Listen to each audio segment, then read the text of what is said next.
Explain what you're doing here right now. I'm sorry, what? I have a reservation here. This is high-end. Need to see ID and proof you can pay. I don't need to prove anything. I'm here to eat. You're coming with me for questioning right now, boy. The CIA analyst had just returned from an assignment that had kept him away from his family, and tonight was supposed to be simple. Dinner, relaxation, maybe a glass of wine. He pushed open the heavy oak door and was immediately enveloped by the warm ambiance of the restaurant. Crystal chandeliers hung from the ceiling, soft jazz played in the background, and the smell of perfectly prepared steaks filled the air. The hostess, a young woman with blonde hair pulled back in a neat bun, looked up from her podium and smiled. "Good evening, sir. Do you have a reservation?" "Yes, under Chen. Party of one for 7 o'clock. She glanced down at her tablet, her fingers scrolling through the list. "I see it right here. Right this way, please." "Before we get started, where are you tuning in from? Drop your country or state in the comments. And hey, if you haven't hit that subscribe button yet, now's the time, because what's about to happen next will leave you speechless, and you won't want to miss stories like this." Marcus followed her through the main dining room, past tables of well-dressed patrons engaged in quiet conversation. She led him to a corner booth with a view of the garden outside, and he settled in, already feeling the tension of the past weeks beginning to melt away. "Your server will be with you shortly," she said, placing a leather-bound menu on the table. Marcus thanked her and opened the menu, his eyes scanning the options. He was halfway through deciding between the ribeye and the salmon when he noticed a commotion near the front entrance. Raised voices carried across the dining room, causing several diners to look up from their meals. A man in a police uniform was speaking loudly to the hostess, his hand resting on his belt near his service weapon. Even from a distance, Marcus could see the hostess looking uncomfortable, shaking her head at whatever the officer was saying. Marcus returned his attention to the menu, assuming it was some kind of official business that didn't concern him. But then he heard footsteps approaching his table, heavy and deliberate. He looked up to find the police officer standing over him, arms crossed, a scowl etched across his face. The officer was in his late 40s with graying hair, cut military short, and a physique that suggested he spent considerable time at the gym. His nameplate read Daniels, and his badge gleamed under the restaurant's lighting. "Can I help you, officer?" Marcus asked, keeping his voice polite but firm. "Yeah, you can help me by explaining what you're doing here," Daniels said, his voice dripping with contempt. "I'm sorry? What?" "This is a high-end establishment. We've had problems with people like you coming in here, causing trouble, walking on tabs. So I'm going to need to see some identification and proof that you can actually afford to eat here." The words hung in the air like a slap. Marcus felt his jaw tighten, but he kept his composure. He'd encountered racism before, subtle and overt, but this was something else entirely. This was a police officer, in uniform, publicly accusing him of being a potential criminal based solely on the color of his skin. "I have a reservation," Marcus said slowly, "and I don't need to prove anything to you. I'm here to have dinner, just like everyone else." "Listen here, boy. I know your type. You come into places like this trying to act like you belong, but we both know you're probably here to scope the place out, maybe steal some purses, maybe skip out on the bill. So either you show me some ID and prove you've got the money to be here, or you leave, right now." The entire restaurant had gone silent. Every eye was on their table. Marcus could see the hostess hovering nearby, wringing her hands. The manager, a thin man in an expensive suit, had emerged from the kitchen, but seemed frozen, unsure whether to intervene. Marcus took a slow breath, his training kicking in. Stay calm, document everything, don't escalate. He pulled out his wallet and placed his driver's license on the table, along with a credit card. "There's my identification. As for proof of funds, that's not something I'm legally required to provide, and you know it." Daniels picked up the license, studying it with exaggerated suspicion. Marcus Chen, is this even your real name? You one of those foreign troublemakers? I'm an American citizen, born in San Francisco, and I'd like to know under what authority you're questioning me. Under the authority of keeping the peace in this community. We've had reports of suspicious individuals in this area, and you fit the description. What description would that be, officer? The question made Daniels pause just for a moment, and Marcus saw the flicker of awareness in his eyes. The officer knew he was on thin ice, but his pride wouldn't let him back down. The description of someone who doesn't belong here.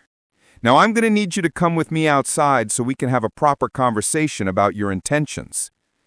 I'm not going anywhere. I have every right to be here. I've committed no crime, I'm not causing a disturbance, and you have no legal basis to detain or question me. That's it. You're refusing a lawful order from a police officer. That's obstruction right there. It's not a lawful order. You have no reasonable suspicion of criminal activity. You're racially profiling me, officer, and we both know it.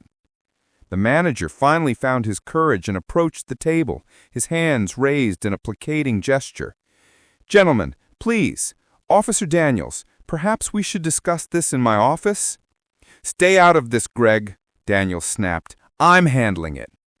With all due respect, officer, this gentleman has a reservation. He's done nothing wrong, and you're disturbing my other guests. Your other guests? You mean the decent people who actually belong here? This is exactly what's wrong with this country.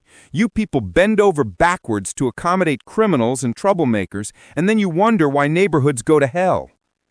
Marcus stood up slowly, his 6-foot frame bringing him nearly eye level with Daniels. I'm going to ask you one more time, politely, to step away from my table and leave me alone. If you have a legitimate reason to detain me, then arrest me. Otherwise, you're harassing a citizen who's trying to have a quiet dinner. That's it. You're coming with me for questioning. Failure to cooperate with a police investigation. Investigation of what? Marcus demanded. I'll figure that out at the station. As Daniels moved to grab Marcus's arm, the restaurant's front door opened and a woman in a navy blue pantsuit entered. She was African American, in her mid-50s, with an air of authority that immediately commanded attention. She took in the scene with a quick, assessing glance and then strode purposely toward the confrontation. Officer Daniels, step away from that man immediately, she said, her voice cutting through the tension like a knife. Officer Captain, Captain Morrison? This doesn't concern you. I'm handling a situation. You're creating a situation, she corrected. I'm off duty and came here for dinner, but I can see that's not going to happen. What's going on here? This individual is acting suspicious. I was questioning him about his presence in the establishment. Acting suspicious how? By sitting at a table with a menu? By having a reservation? There have been reports of thefts in the area, individuals matching his description. His description, Morrison repeated slowly. You mean black? The word hung in the air, heavy and undeniable. Daniel's face went from red to purple. I don't appreciate what you're implying, Captain. And I don't appreciate one of my officers racially profiling a citizen. Marcus, sir, I apologize for this incident. You're free to enjoy your meal. With all due respect, Captain, Daniel said, his voice tight, I'm conducting a lawful investigation. Based on what probable cause? What specific suspicious activity did this gentleman engage in? He doesn't fit the usual clientele here. And there it is. Daniels, consider yourself on administrative leave pending an internal investigation. Badge and gun, please. You can't be serious. Dead serious. You've just committed a civil rights violation in front of a room full of witnesses. You're done for the night. Daniels swept up his belongings, gave Marcus one last hateful glare, and stormed out of the restaurant. The door slammed behind him, and slowly the normal sounds of the restaurant began to resume. Quiet conversations, the clink of silverware on china, the soft jazz that had been playing throughout. Morrison turned to Marcus, her expression apologetic. "I am so sorry you had to experience that.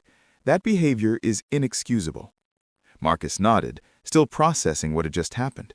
"Thank you, Captain. I appreciate your intervention." "It shouldn't have been necessary.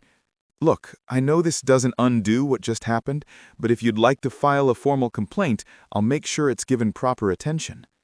"I'll definitely be filing a complaint," Marcus said, "and probably more than that." Morrison handed him her card. "My direct line. Call me any time." She paused, studying him. "You handled that remarkably well. Most people in your position would have been a lot more upset." "I've had practice staying calm under pressure," Marcus said, not elaborating. The manager approached again, looking mortified. "Mr. Chen, please, your meal tonight is on the house, and I want to assure you that Officer Daniels is not welcome in this establishment anymore. I should have intervened sooner, and I'm deeply sorry." Marcus accepted the apology with a nod, though he knew the damage was already done. As the manager retreated and Morrison moved to her own table, Marcus sat back down, his appetite completely gone. He looked at the menu without seeing it, his mind already running through the steps he'd need to take. First thing tomorrow, he'd call his attorney. Then he'd reach out to his contacts at the ACLU. And he'd make sure that every major news outlet knew exactly what had happened here tonight. Officer Daniels had made a catastrophic mistake, and Marcus was going to ensure he faced the consequences. 3 months later, Marcus sat in a conference room at the offices of Chen & Associates, the law firm handling his civil rights lawsuit. His attorney, Jennifer Walsh, was reviewing documents, while across from them sat 2 lawyers representing the city of Richmond and Officer Daniels personally. "Let me make sure I understand your position," Jennifer said, looking up from her notes. "You're offering $50,000 to settle this case?" The city's attorney, a man named Richard Pemberton, nodded. "We believe that's a fair and generous offer, given the circumstances." "The circumstances," Jennifer repeated. "You mean the circumstances where your officer racially profiled my client, falsely accused him of criminal activity, attempted to illegally detain him, and did all of this in front of dozens of witnesses while creating a hostile and humiliating environment?" "Officer Daniels made an error of judgment," Pemberton said carefully. "But there was no physical harm, no arrest was made, and the situation was resolved quickly." Marcus leaned forward. "No physical harm? I was publicly humiliated, accused of being a criminal, and threatened with false arrest. Do you have any idea what that does to a person?" "We understand you were upset, but $50,000 is more than adequate compensation for a verbal altercation that lasted less than 10 minutes. She smiled, but there was no warmth in it. "Then you're going to be very surprised when we present our case to a jury. Let me walk you through what we have. We have testimony from 17 witnesses, all willing to testify about exactly what they saw and heard. We have the restaurant's security footage, which captures the entire incident in perfect detail. We have Officer Daniels' own words, documented and undeniable, demonstrating clear racial bias." She pulled out a folder and slid it across the table. "We also have Officer Daniels' personnel file, which your department was required to turn over during discovery. It makes for fascinating reading. 6 previous complaints of racial profiling, 4 incidents of excessive force, 3 of which involved minority suspects, 2 formal reprimands for unprofessional conduct, and a pattern of behavior that your department not only tolerated, but enabled by failing to take corrective action." Pemberton shifted uncomfortably. "Those complaints were investigated and found to be unsubstantiated." "Investigated by his fellow officers and supervisors who had every incentive to protect him. But a jury isn't going to see it that way. They're going to see a pattern of racist behavior that the department ignored until it finally blew up in spectacular fashion." "What are you asking for?" Kim said quietly. Jennifer looked at Marcus, who nodded.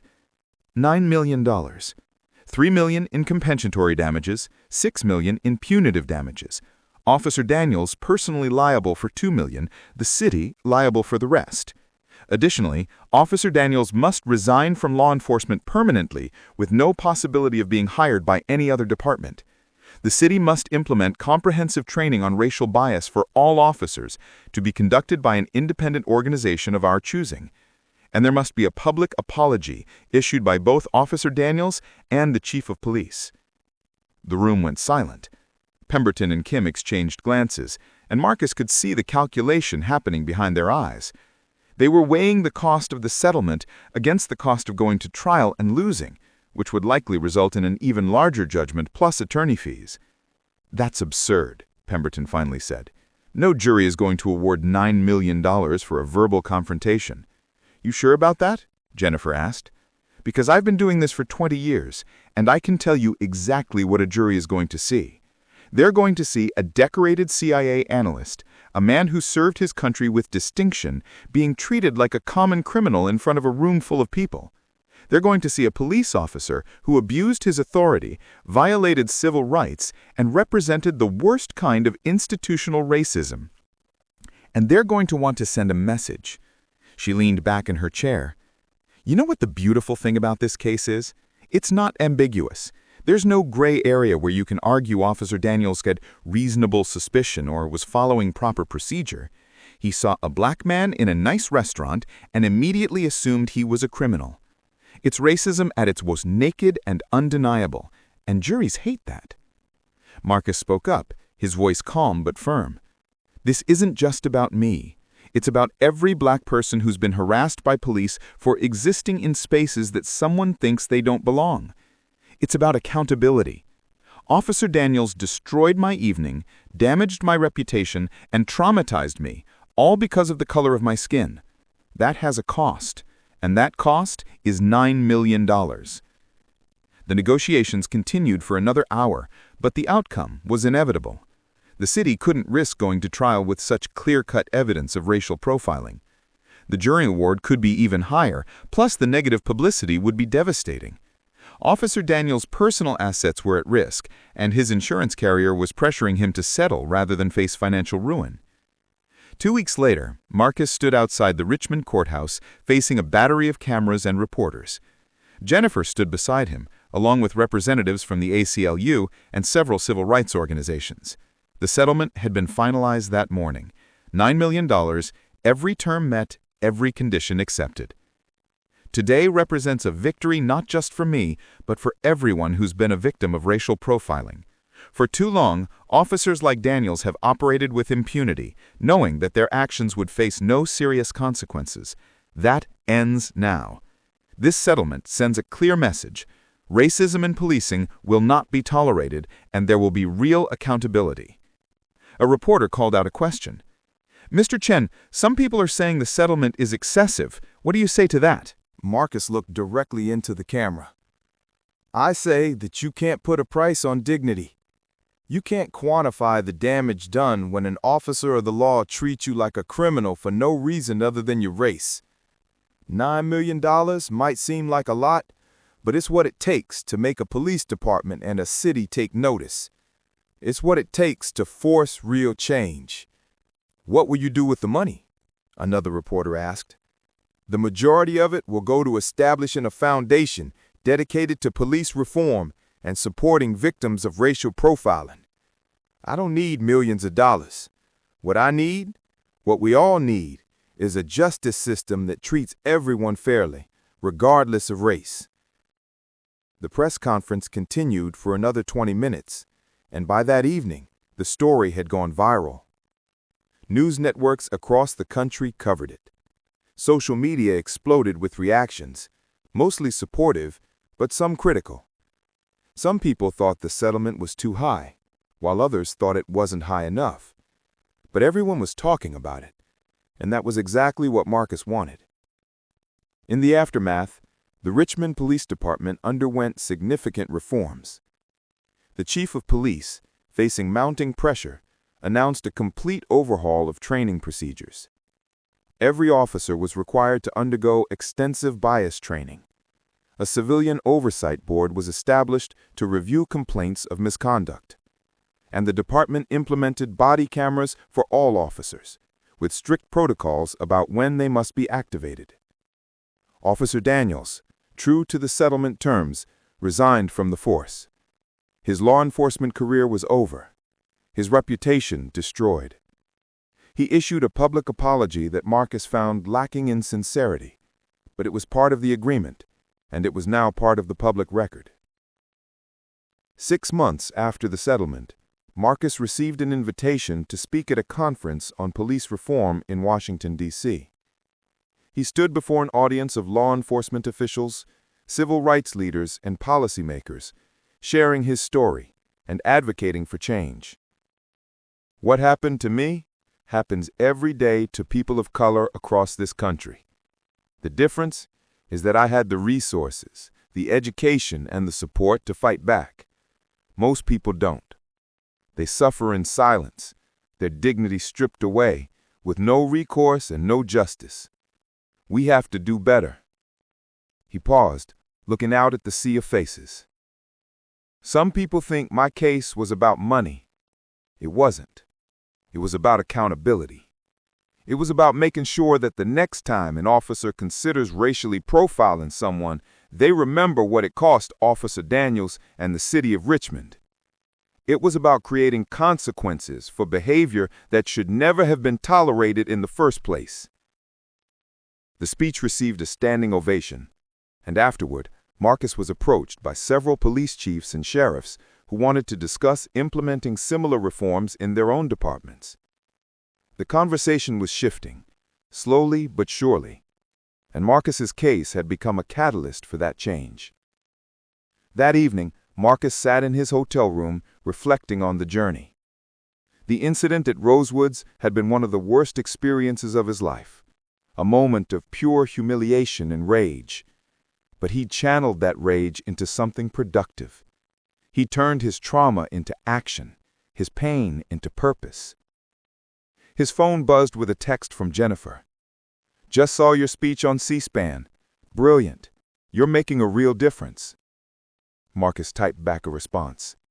"We're making a difference. Thank you for everything."